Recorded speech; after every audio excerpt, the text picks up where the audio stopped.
how you going, guys? I'm your host, Ivan. And I'm your co-host, Hobley. And you're with the Can't Get a Kick, Can't Get a Chick podcast. Where we cover all things AFL over a 5-week period. It's going to be fun. It's going to be laughs. Hang around. If you don't like us, please don't tell us that. Then we'll don't. Still love you.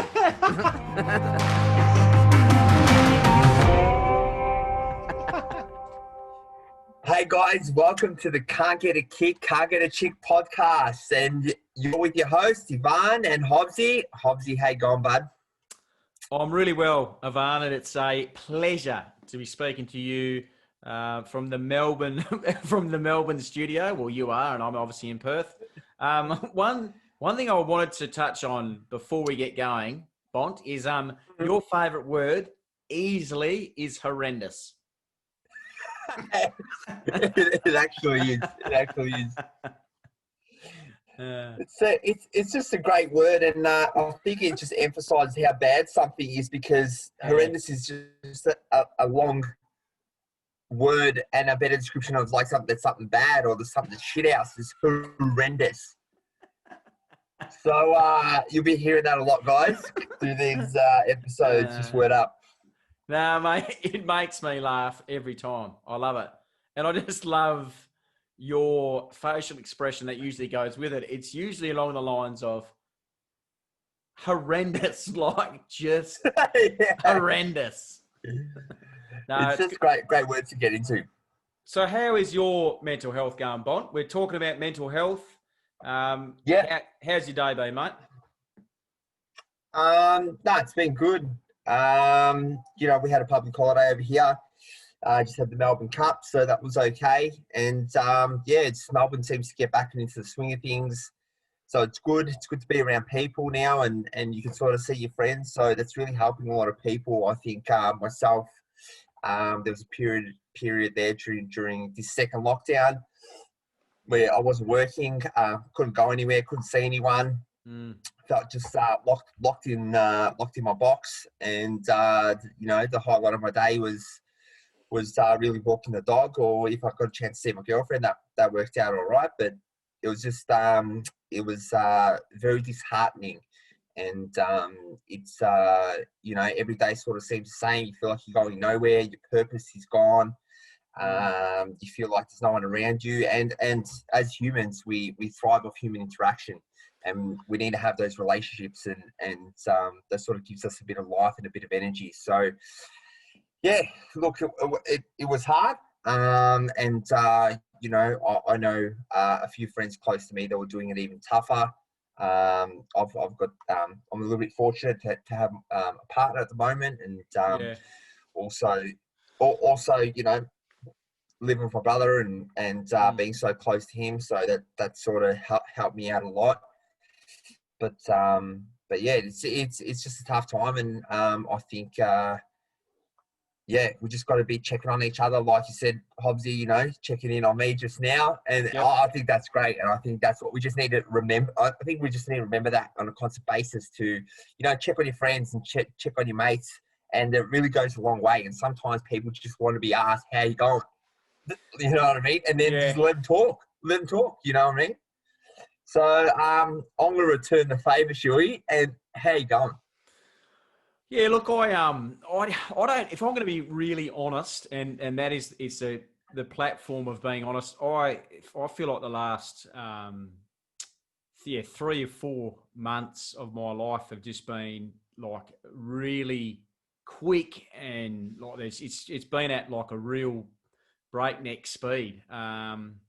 So yeah, my mental health, I think, over the journey, has I've probably been really proud of myself, the way I've handled my mental health. But then at times I feel like I've gone back to a few old ways of thinking or addressing the mental health side of things. But having come out of a 2-year relationship, that is obviously as a bloke, I haven't really enjoyed any of that, and I imagine my ex-girlfriend hasn't really enjoyed that either. It's been tough on both of us, but Yeah, my mental health, I think, is something that I've really focused on over the last few months and tried to keep busy, but also tried to keep a Mm. balance between keeping busy with my new job and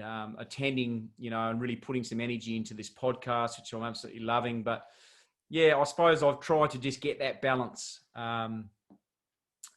just where we're at with the, with the mental health side of things in moving forward. So I've had some shit times. I've had some good Yeah. moments.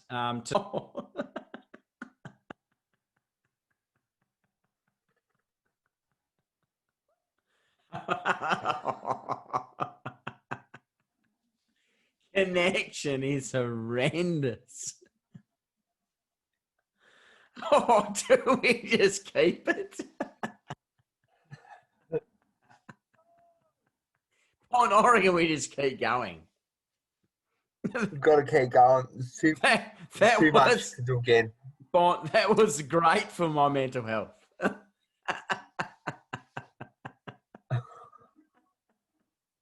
Oh, Too anyway, much to do again. It's too much to start from scratch, Hobbsy. We have to go again, bud. Back to me. It's all about me at the moment. Yeah. No, look. All right. We had a yeah. In all seriousness, though, been a tough few months. But my day today, well, I had a bit of a shit one, but I'm learning better to deal with it. I think my biggest issue, and which I'd like to touch on, is just anxiety. Like, that's the biggest thing I struggle with. It's just, if I've had a rough start to the day, I just get consumed by the anxiety, and unfortunately got hold of me today. Just busy, and I could never settle. Yeah. And I think that's becoming another big issue, anxiety, and people getting it in all areas, whether it's at work or it's about meeting people, social anxiety, anxiety about change, anxiety about the future.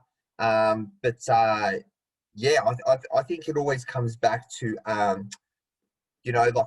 like your expectations and what reality is. So it's just removing those expectations, because that's when you have anxiety, when what you want and it's not happening the same, and when it doesn't marry up, I think that's what kicks off the anxiety.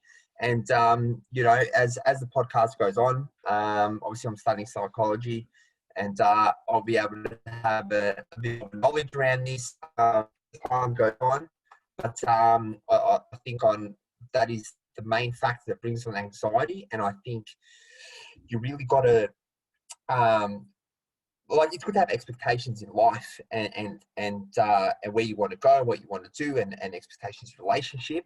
But don't be so hell bent on it, because as soon as that doesn't happen, you knock yourself down harder than anyone.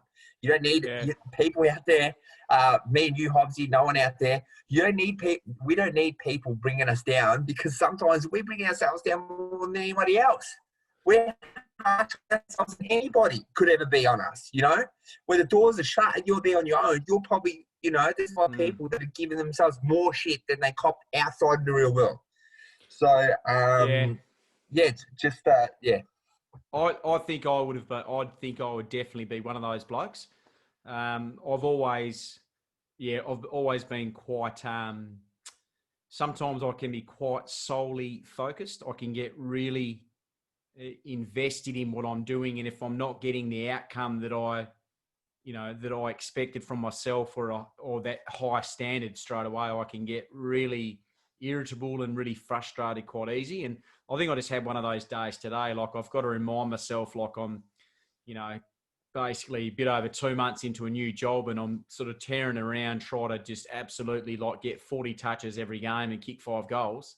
To use the analogy, and my boss has sort of had to pull me aside a couple of times and say, look, mate, just, you don't be so hard on yourself. You're learning and you're doing well. And I'm pretty quick to sort of, I know with my own mental health, I'm pretty quick to sort of discredit myself. But my mental health, or my inner critic, as I call it, pretty keen on taking myself down, but isn't as keen to, you know, observe the good things and that I'm contributing and the good things that we all bring to someone else's day. And one thing I am learning is dealing with that inner critic, which I think everyone does have, and really trying to, instead of defeat that inner critic, more stand up to that inner critic, because I think that inner critic within all of us is almost like it's a bullying aspect of ourselves.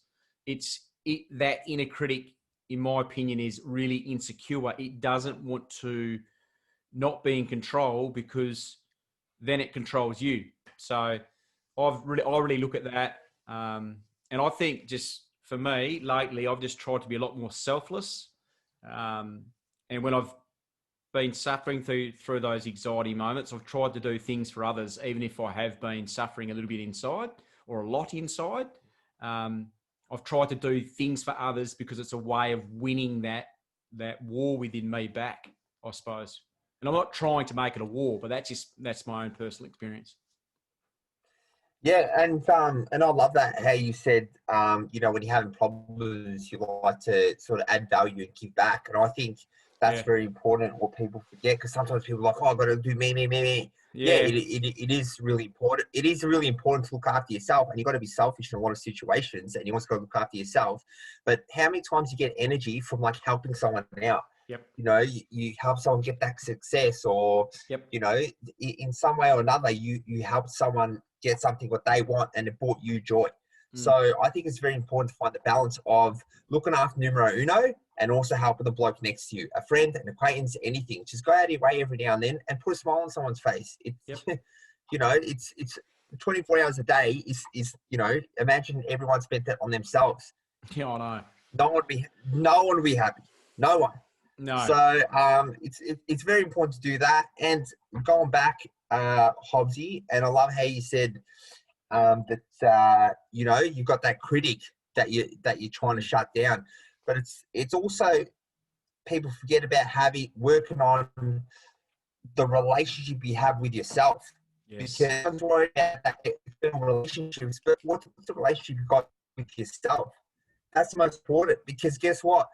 When your friends go away, your girlfriend goes away, your partner or whoever, your mum or your dad, guess the one person that's with you at all times? You. You know what I mean? You're with you 24/7. Yeah. And guess what? You ain't going nowhere. You ain't going nowhere for a lot. Until you're under the dirt. Until you're under the dirt, mate, you're with yourself. So make sure you have a good relationship. Yeah. And you know, that's the hardest of all, because we always look bloody hard. Hobbsy, how many times have mate, I've been guilty of this as well. And sometimes, especially in my earlier days, I was looking for external cheerleaders and external validation, and people to tell me that I'm doing well. I'm like, I do something, I want someone to, like, you know, be my cheerleader. Do you know what I mean? And you always look for someone to cheer you on. You know what I mean? But reality is, people. Well, I think some people are getting better with, you know, encouragement and stuff like that. But a lot of people don't want to see you succeed. No. Because it makes them feel bad. You know what I mean? So I actually do think that you just got to, just really have a good relationship with yourself, because sometimes you just got to be your own cheerleader, and that's what's going to get you across the line with anything. I can relate so much to that validation. I think growing up in a family of 5 boys, and on a farm and things like that, I always found that I was always, and I think I still do it too. I would have done it a bit today, but I always seem to, you know, have to let someone know that I've done a job or done something. And I think I do it subconsciously, because I,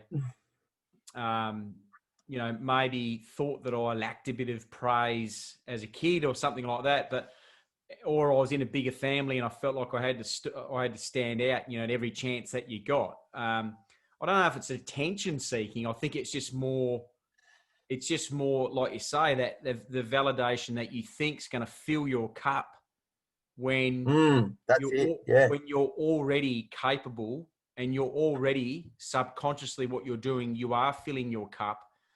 And I think you don't have to overflow the bloody thing. You just have to, you just have to be, whatever's going in there needs to be extremely genuine and real and raw and beautiful. And sometimes I've catch myself out that I feel like I need to, and I know a lot of listeners and viewers will feel the same way, of where you'll catch yourself out, you'll think, shit, I probably shouldn't have said that I, had done this, or, I sound like I'm a bit of a bloody, goody two shoes to the boss or whatever. But I think it's just more because those types of people, and I think myself especially, I can only speak on my behalf, but I think that's something that I'm trying to stop doing, chasing that validation, because it's just so tiring, and it's just tiring. Yes. It's exhausting. And really the other person that gives you that validation, they don't really, a lot of it's probably unnecessary, because they already know that you've completed that task, or they already know that you're doing the job well. If anything, that probably brings an aspect of confusion into your working relationship or your friendship or your relationship. Because I even know with with my previous partner, my girlfriend, I felt, now I look back, I did chase a lot of validation. I needed to be reassured of like that validation. And, no wonder she got going. She's probably sick of saying I was good at stuff. Right. She was probably like, righto, mate, wrap it up. But so for me, least I can admit, and least I'm trying to now recognise and work on within my own mental health fabric and makeup and structure, that, chasing validation is actually, quite toxic for me, and is not going to help me with my relationship. So I need to stop doing that. Like now. Yeah. Oh, yesterday. Yeah. I just, I need to, it needs to, it just needs to, like, because it's just so tiring, and I'm just sick of it. Even today, I was just so sick of it. Like, oh yeah, I've done this, and I'm just letting you know that I've done this. And people, I don't think even give a shit. Yeah. I don't think people even give a shit. No, they don't. They don't give a shit. They're a bit like, they're probably a bit more like, well, that's your job, so well done. You're getting paid. You get a check next week, so relax, buddy. So, yeah, that's right. You're getting paid for this, so sort of expected you to do that. Oh, yeah. Look, a lot of people sometimes, like, they'll give it to you, but let me give you the hot tip. Sometimes they'll give zero. I don't know if we can swear on this podcast, but no, we're keeping it clean, because every other podcast swears their bricks off. Yeah. Oh, yeah. Oh, so 0 Fs. So yes. So it's. I forgot my chain of thought, Shuey, because I was talking about the Fs. What? I think I know where you're going. Like, some people will give you not a lot, but then some people actually couldn't give a shit anyway. Is that what you're saying? Yeah. So, I think it takes a lot of, and it takes a lot of energy, and also it removes your power. Looking for that external validation and stuff, because you're giving the power to other people and outside sources, and you're never going to be happy, because you're just going to be chasing that all the time. Yeah. Like, imagine, like, been doing it for 34 years. You're frozen up again, but we'll keep going. Well, moving on. Moving on from Frozen. Moving on from Frozen 3. Frozen 3. Moving on. We're going to go Frozen 4 soon, but before then, we'll try to get through it. Frozen 5. We'll keep going. What is going on with this? What is going on with the connection? Yeah, look, we're gonna have to keep going. This will either go down as our worst podcast ever or our best. You decide, guys. Please let us know. Oi, Bond. Can't get a kick, can't get a chick, and can't get Wi-Fi. Can't get a connection. Can't get a connection. We're battling in all precincts. Oh, Far out. we got Struggle's real here, guys. We got a loyal listener base because they're putting up with this Yeah. shit.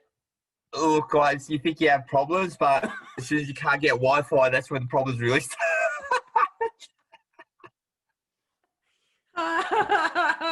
Yeah, you think you got issues? Come and spend an hour with us.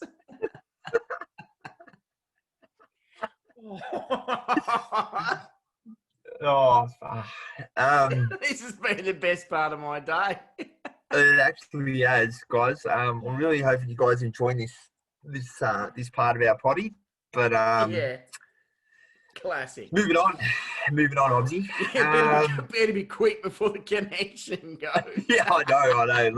Let's rattle through it. rattle through it. Oh.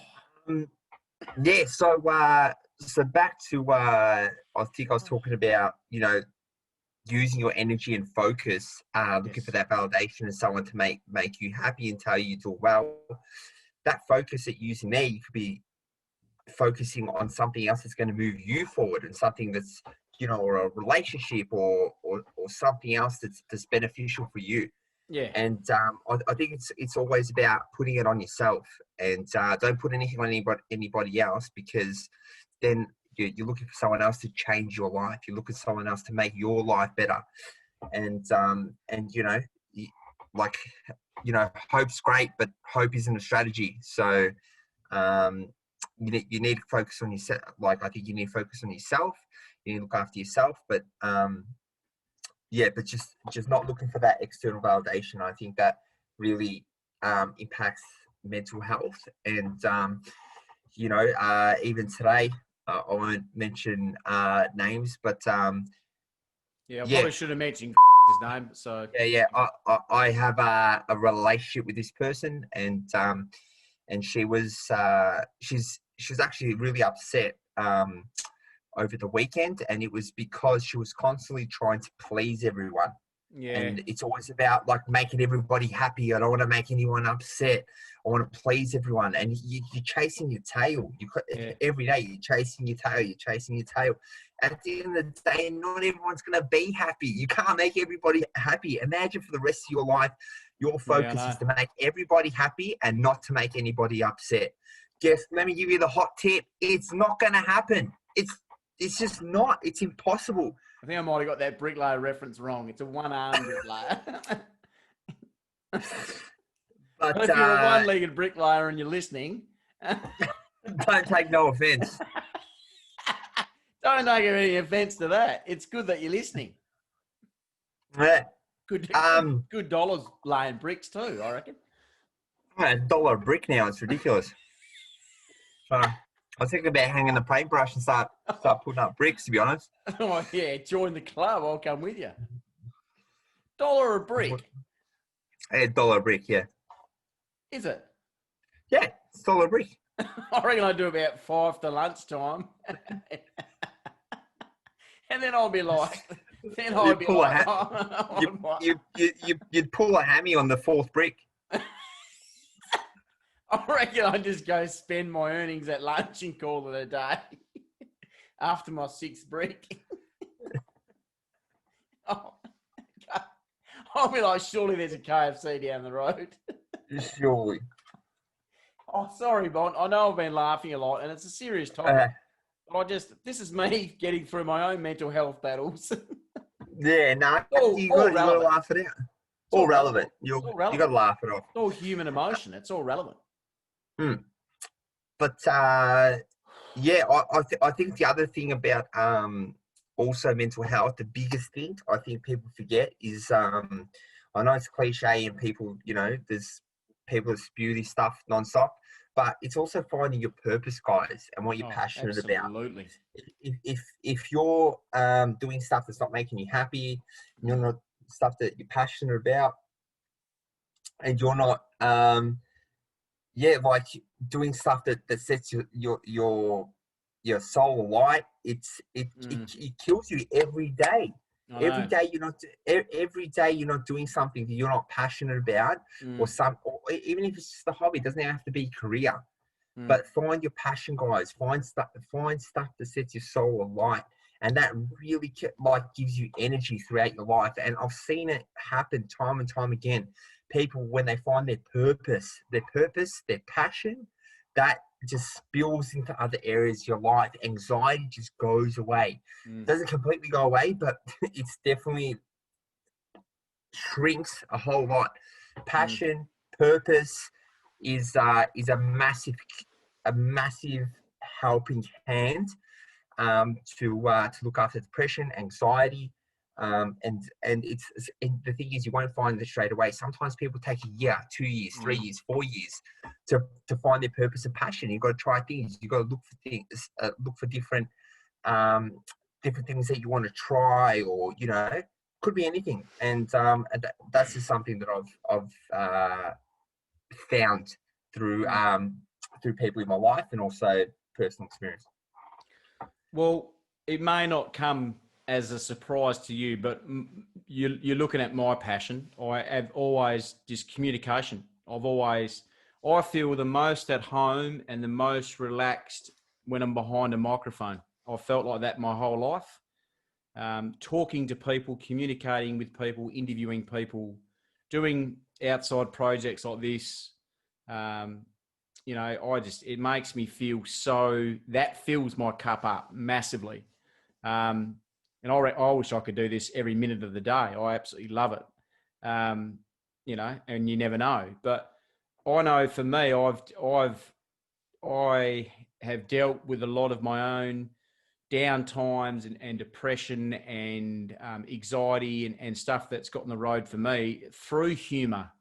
That is, for me, is a coping mechanism. And I know it's not a coping mechanism for all, but I suppose I've always been very good at trying to see the lighter side of situations, because I've known a lot of people, and myself included, of where sometimes you've just faced situations of where you just think, what can you do but laugh? I think a lot of my mental health battles came from spending a lot of time in and out of hospital for my stomach, and being in a lot of pain from that. And there was just sometimes, I would speak to other people within that hospital who were going through 10 times what I was going through, 100 times. They may have had, some real chronic diseases or, other really bad things going on. And speaking to them and at least, attempting to make them laugh, or bringing them a smile, or being in a situation where you tell each other a joke, I suppose for me made me feel better, because it took some pain and gave them back some joy. But they also helped me and gave my struggles at that time. And I'm glad a lot of that's behind me. They gave my struggles perspective. And I think it's always so important. And I know it's an old saying that there's always someone worse off than you, but 100%. I still think it rings true. I still think in every situation it rings true. And it's not about your mental health or your anxiety or your depression or your situation with your partner or whatever not being important, or not being something that we should talk about, or something that you should be able to express. But I really think you need to always speak about these things, but you need to find, if you're going to speak about things, which we obviously encourage everyone to do, you want to make that link of how you can improve your situation, but through that improvement, better yourself and help yourself for others, for others' interaction. And I think half the battle, and I think majority of my own individual battle, and a lot of other people that I've known that have had mental health issues, and those types of issues is actually letting people in to help you, and trusting people to talk to them about their experiences, because Yeah. you do become a little bit self-indulgent with your own battles and your own troubles. And that's why I think it is so important to, be selfless and do some good things for other people, and not allow depression and anxiety to dominate you. I know I let that dominate me for about 10 years, and it's not the way to go. It's a shocking way to go. And if I can be an example to someone of how not to do it, I'm happy to talk about it. But there'll be plenty of people out there would be in the same boat as me that went about it the wrong way, bottled it all up. Yeah. It's no good. And you need to be going the other way. You need to be selfless. Bottling it up gets you nowhere. Yeah, and I think that's really prominent in men, and I think it's a there's a bit of stigma around it, and I think it's a bit of, like, as men we think it's a sign of weakness, talking about your emotions, and if you've got mental health issues, you feel like, oh, you might be a little bit weak, or I don't want to tell, I don't want to talk to my friend about it, or I don't want to say anything about it. So it just keeps building, and I think we could just got to remove that stigma around it, and just make it a subject that it's normal to talk about, and men shouldn't be afraid to talk about it to their friends. And I think it's going to be a bit of a process, but I think we all got to do our bit. And if you've got anything you want to talk about, I think it all starts with you out there and with us here, and we just got to start talking about any issues we might have, and I think it just all starts from there, just having a chat. Yeah, and I even found Bont the other day when I went up and did that mental health talk. It's, meeting young men on that night and hearing their stories and people that opened up and all that. I actually, stepping back from what I had to say, it was actually a privilege to be let inside, someone's life and the way they described, how they approached, their battle with their mental health, and how they've, managed to turn or the corner or managed to be in a position of where they've, they've been able to get through their battles and,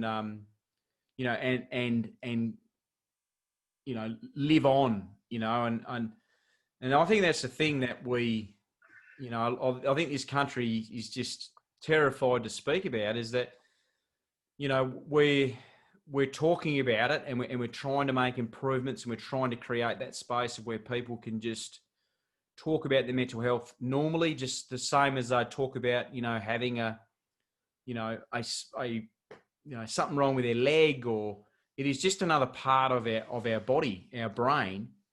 And that's one thing I got out of that mental health night that I've recently went to, is that there is still that heavy stigma, especially within country areas, and there is still of that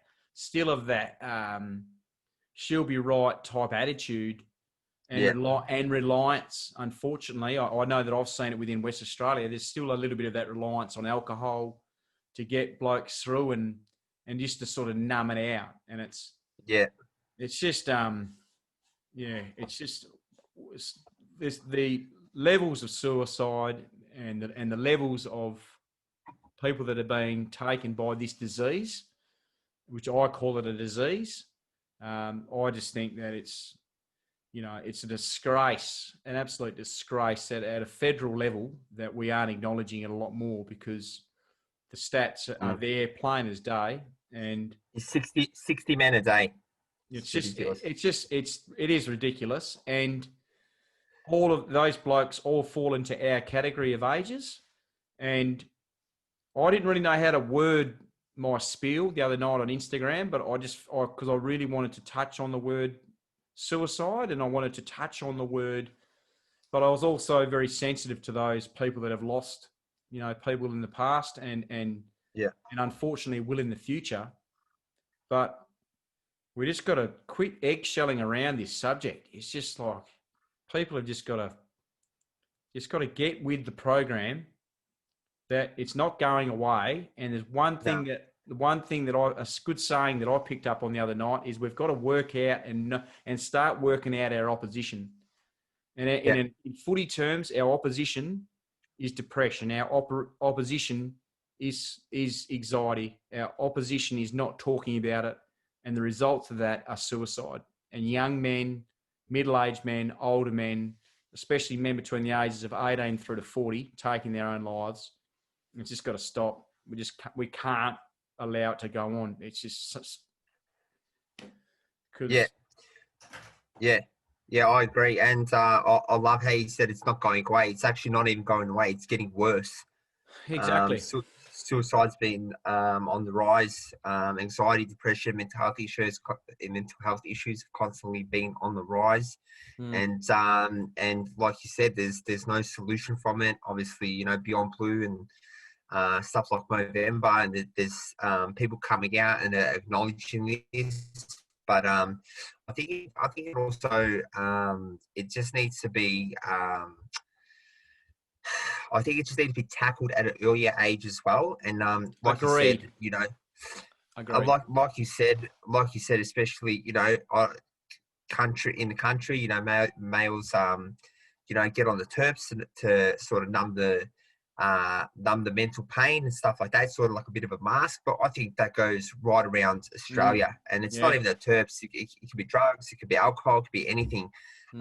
Just getting addicted to something to mask any issues you might have. But it comes back to not having a solution how to deal with your problems. And I think we've got to concentrate from the ground and from a younger age to give kids, men, the tools to deal with their problems at a younger age, so they don't develop, so it doesn't get this far down the track. I think once you develop these habits of dealing with your issues and things escalate, so it's very hard to pull back. I think if it's nipped in the butt a lot earlier, we could be dealing with a different beast. But it's all time. It's good. It's a big challenge, it's a big fight moving forward. But something needs to be done anyway. I think, having come from teaching for 6 years, I think you make a sensational point in regards to it should be taught in schools.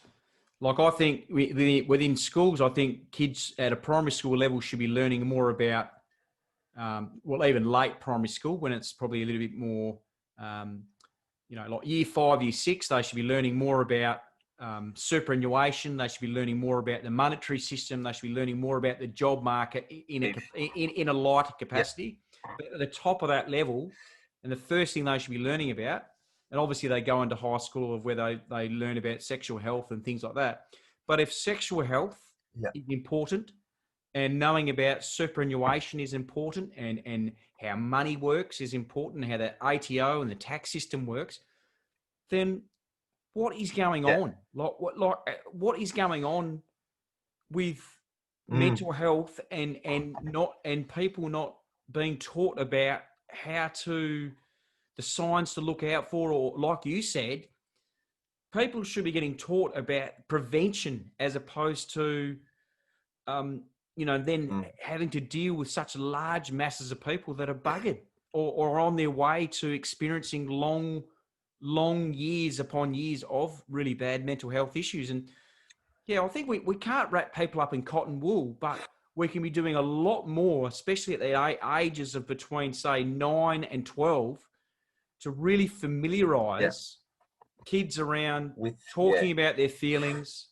familiarizing kids about talking to their guardians or parents or younger brothers or siblings about how they're feeling, about how something may have made them feel, about the impact of how they're coping in their learning in their young lives. And it could be 20% that you stop from having a chronic mental health issue going forward, of where they're unemployed, in their early 30s and they've got a drinking problem and they take drugs, over because they never knew how to deal with their depression, anxiety, and suicidal thoughts.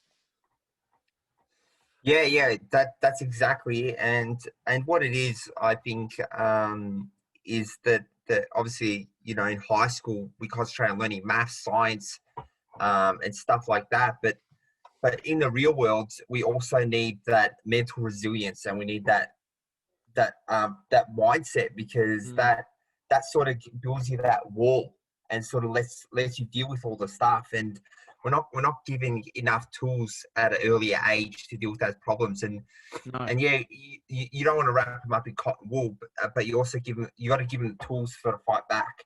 Yeah, I And agree. yeah, that just starts, that just has to start from an earlier age, I think. And things are getting worse, obviously. At our age we didn't have social media, and I think that's a contribution to this thing. And we're always comparing and stuff like that doesn't help. And No. and we're exposed to a lot more information on a daily basis. And yeah, it just all adds up. And I think with all that added pressure, obviously, anxiety, depression, mental health issues are going to keep going up. So we've got to be fighting on the other end, and giving them the tools, and try and nip this in the butt at an earlier stage.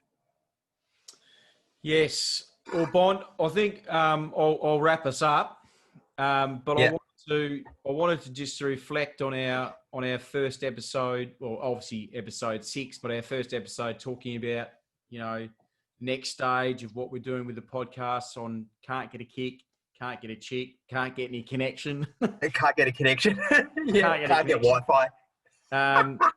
But I wanted to obviously finish and talk about our Movember links, because I've got to whack the Movember link, which I will tonight within my bio of Instagram, which I've not done. But you have done, Bont. So people can obviously, Ivan, go to your Instagram at the moment. They can, guys, if you haven't, you've been living under a rock, obviously we're doing Movember. It's supporting men's health, men's mental health. Obviously we do care about physical health too, but it all rolls into one.